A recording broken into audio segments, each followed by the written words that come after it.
नमस्कार साथियों, ज्योतिष का सफर देखने वाले सभी भाई बहनों को नरेश गांधी का सादर प्रणाम। यह हमारा 713वां एपिसोड है जिसका नाम है ग्रह तय करेंगे धन कितना मिलेगा।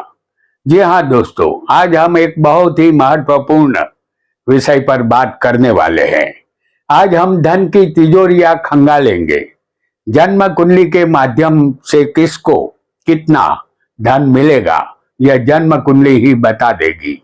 हम सभी अपनी जिंदगी में कई तरह की इच्छाएं रखते हैं, सुख, शांति, सम्मान, परिवार, सुविधा, लेकिन इन सब को पूर्ण करने के पीछे एक ही शक्ति काम करती है, धन की शक्ति। धन सिर्फ पैसा नहीं, जीवन की असली ताकत है। जिसके पास धन है उसके पास जीवन के फैसले स्वयं लेने की क्षमता होती है। जिसके पास धन नहीं, उसे वही करना पड़ता है जो परिस्थितियां उसे करने के लिए मजबूर करती है। धन हमें सुरक्षा देता है। किसी बीमारी में, किसी परेशानी में, किसी संकट में सबसे पहले जिसकी याद आती है वह है रुपया। घर चलाना हो या दवाइयां लानी हो, बच्चों की पढ़ाई हो या जीवन की कोई आपात स्थिति, हर जगह धन महत्वपूर्ण भूमिका निभाता है। इसीलिए कहा गया है धन जीवन को स्थिरता देता है। धन ही हमारी इच्छाओं को आकार देता है।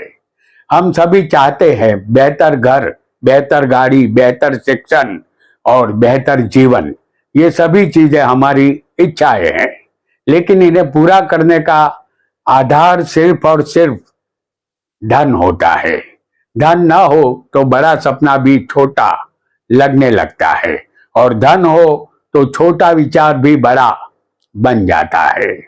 धन रिश्तों में सम्मान देता है। आपने जरूर देखा होगा कि जिस व्यक्ति के पास आर्थिक मजबूती होती है उसकी समाज में बात सुनी जाती है, उसकी राय को महत्व मिलता है और परिवार में भी उसको मान सम्मान मिलता है। धन यह नहीं कहता कि आप श्रेष्ठ हैं, लेकिन धन यह साबित करता है कि आप सक्षम हैं। धन मन में आत्मविश्वास भरता है। जब जेब खाली हो तो मन डरता है, और जेब भरी हो तो मन बोलता है। जब आपके पास धन होता है तब आप किसी को भी नहीं पहचानते, और जब आपके पास धन न हो तो दुनिया वाले आपको नहीं पहचानते। धन न होने पर व्यक्ति अपनी ही क्षमता पर संदेह करने लगता है। इसीलिए कहा गया है कि इस दुनिया में रुपये से ज्यादा सुंदर कुछ भी नहीं है।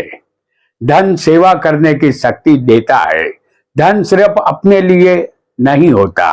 धन से हम दूसरों की मदद कर सकते हैं, किसी गरीब की शिक्षा का खर्च उठा सकते हैं, परिवार की जिम्मेदारियां निभा सकते हैं, समाज के लिए योगदान दे सकते हैं। धन सेवा को सामर्थ्य देता है, और यही धन का सबसे सुंदर रूप है।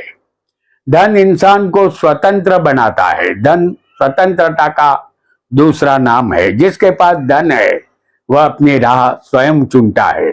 जिसके पास धन नहीं, उसकी राह परिस्थितियां तय करती है।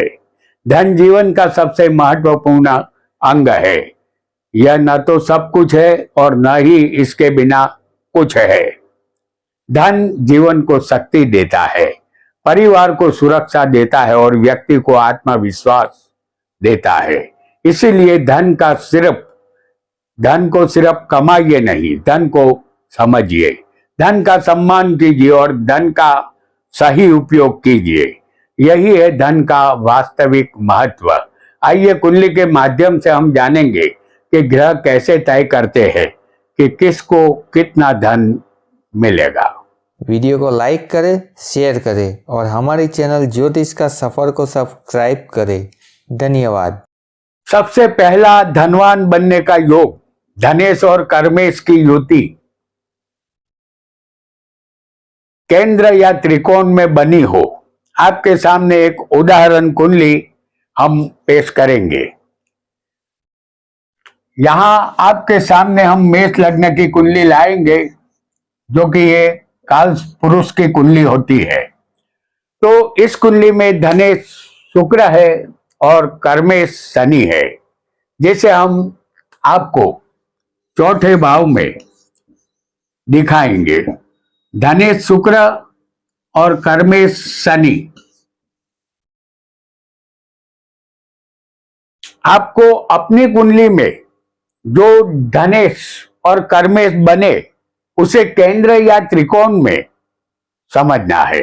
ऐसा योग बनने पर जातक के पास लगातार पैसा आता रहता है। इनकम के नए नए रास्ते बनते हैं। निवेश से जातक को लगातार लाभ मिलता रहता है। आर्थिक जीवन मजबूत बनता है। यह एक पावरफुल धन योग है, ऐसा आपको मानना है। एक और योग को भी हम जानेंगे।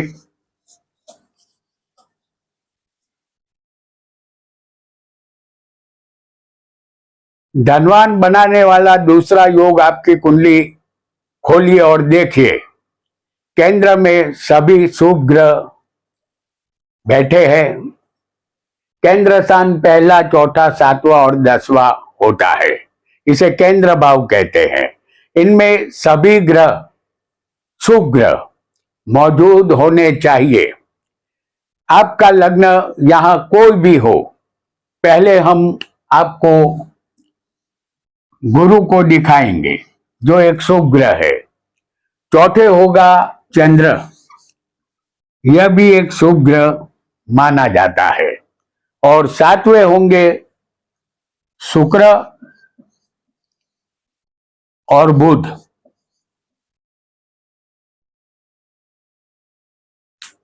आप देख सकते हैं कि केंद्र में चारों शुभ ग्रह यहां केंद्र में मौजूद है। यह एक लक्ष्मी योग है।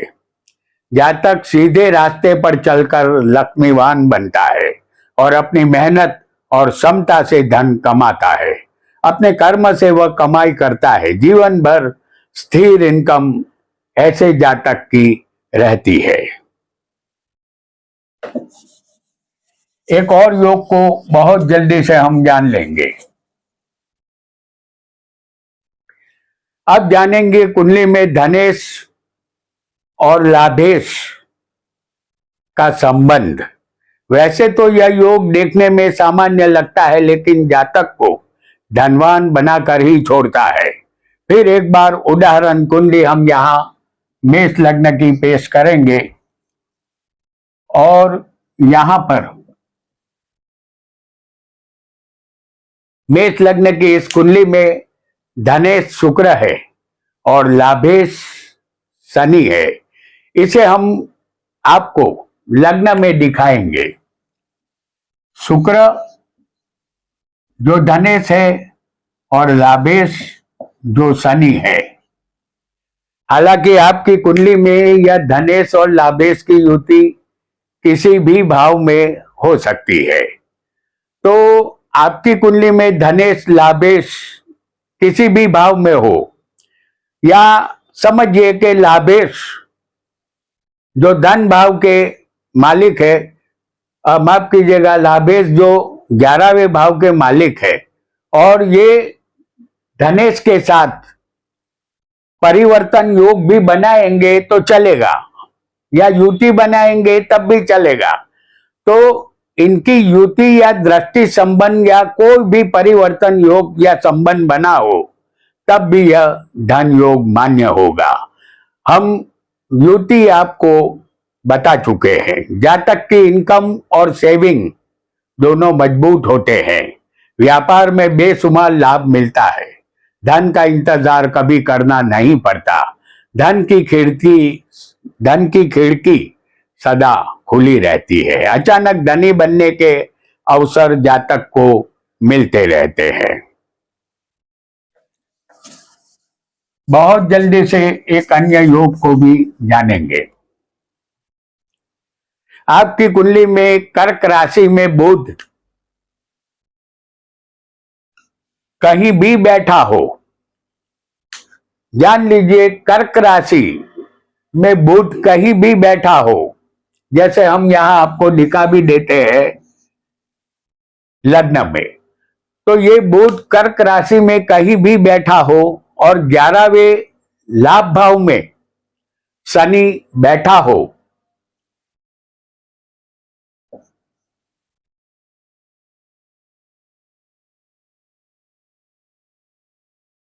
तो मान लीजिए आपके लिए धन का दरवाजा खुलने वाला है।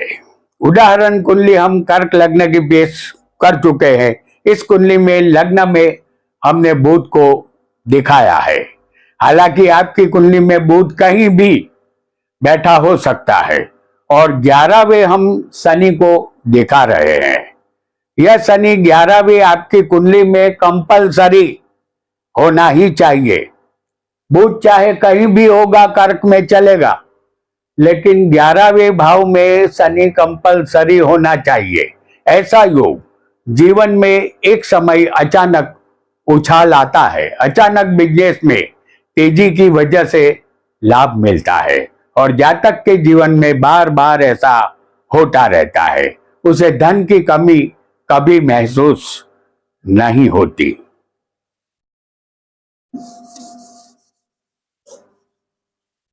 एक और योग, आपकी कुंडली में चंद्र पंचम भाव में कंपलसरी बैठा होना चाहिए और गुरु धनु या मीन में कहीं भी बैठा हो। यहां मेष लग्न की एक उदाहरण कुंडली हम पेश करेंगे।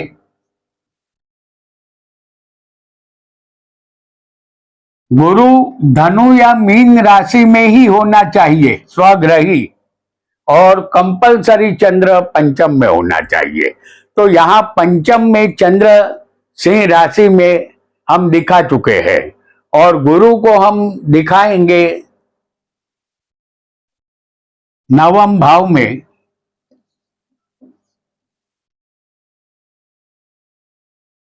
भाग्य में जो यहां स्वग्रही हम दिखा चुके हैं और 12वें गुरु मीन राशि में स्वग्रही हमने दिखाया है।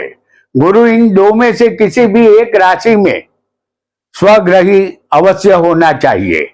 आपकी कुंडली में गुरु कहीं भी किसी भी एक भाव में स्वग्रही होगा तो ऐसा जातक सदा धन के मामलों में लकी होता है। धन का प्रवाह उसके जीवन में सदा जारी रहता है। बिना रुके धन उसके पास हमेशा आता ही रहता है। जातक धनवान बनता है। लेकिन याद रहे, कंपलसरी चंद्र पंचम में होना जरूरी होगा। एक और योग को भी अब जान लेते हैं।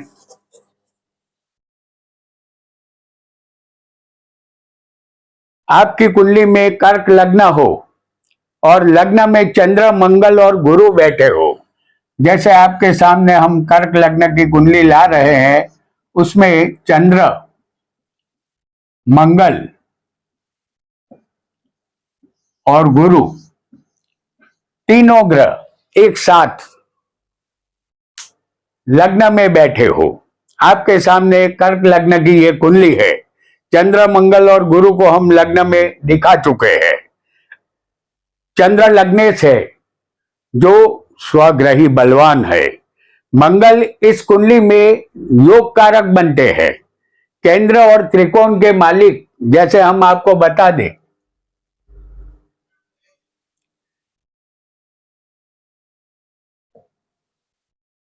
केंद्र और त्रिकोण के मालिक मंगल बनते हैं और गुरु यहां भाग्येश है, यानी कि गुरु यहां भाग्येश है। ऐसा शानदार योग बहुत कम कुंडलियों में देखने को मिलता है। ऐसा योग जातक को अति धनवान बना देता है। यहां चंद्र मंगल का लक्ष्मी योग बना हुआ है।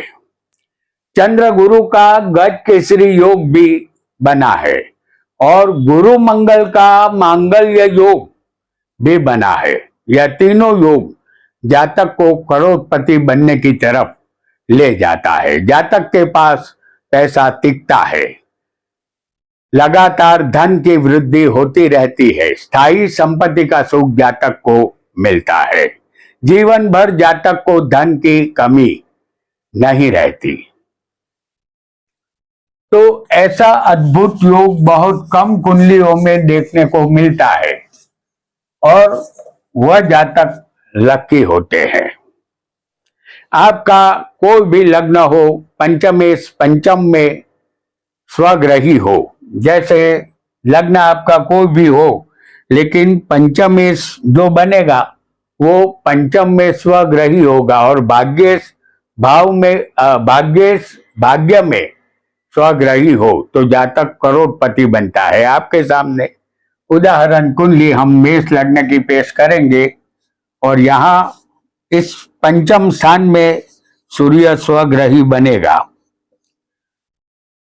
और नवम स्थान में गुरु स्वग्रही बनेगा। ये दोनों त्रिकोण स्थान है। कुंडली में पंचम में सूर्य है जो पंचम में स्वग्रही बैठा है और भाग्येश गुरु है जो भाग्य में स्वग्रही होगा। आपको अपनी कुंडली में जो पंचमेश और नवमेश बने उसे पांचवें और नौवें स्वग्रही समझना है। ऐसे योग वाला जातक करोड़पति बनता है। जातक को धन, समृद्धि, मोटर गाड़ी, जमीन, मकान का सुख मिलता है। उसे किसी बात की कमी महसूस नहीं होती। उसे सब कुछ बिना मांगे ही मिल जाता है। इसका कारण शायद ये है कि पंचम भाव पूर्व जन्म का होता है और पूर्व जन्म के अच्छे कर्मों के कारण हमें वर्तमान जन्म ये मिला है। पूर्व जन्म का भाव बलवान और इस जन्म में वर्तमान में भाग्य भाव बलवान होना यही दर्शाता है कि पूर्व जन्म में जातक का पूर्व पुण्य अच्छा था। तो दोस्तों, आज हमने देखा कि आपके ग्रह किस तरह तय करते हैं कि धन कितना मिलेगा। आज की जानकारी आपको अच्छी लगी हो, काम की लगी हो तो इस वीडियो को लाइक, शेयर और सब्सक्राइब अवश्य करें और हमें कमेंट सेक्शन में बताएं कि आपकी कुंडली में इनमें से कोई योग मौजूद है। आज इतना ही। आपका बहुत बहुत धन्यवाद, धन्यवाद, धन्यवाद।